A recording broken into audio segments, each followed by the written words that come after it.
Hey everyone, Hannah here from Sheet Leveler. Today I'll show you how to type the @ symbol in Google Sheets using your keyboard shortcut.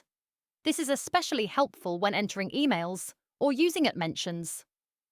Method 1. Standard keyboard shortcut. Windows hold Shift+2. That types @ symbol.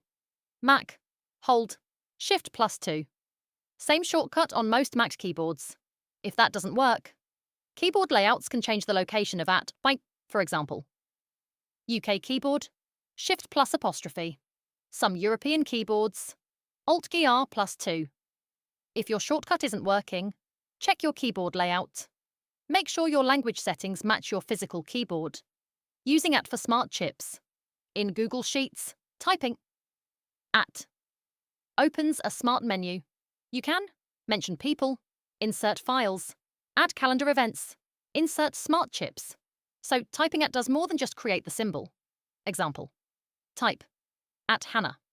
It will suggest people in your organization to tag. Important.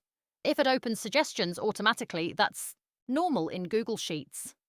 You can still type a normal email like name@email.com without any issue. That's how you type the @ symbol in Google Sheets using your keyboard. If this helped, hit like and subscribe for more Sheet tips.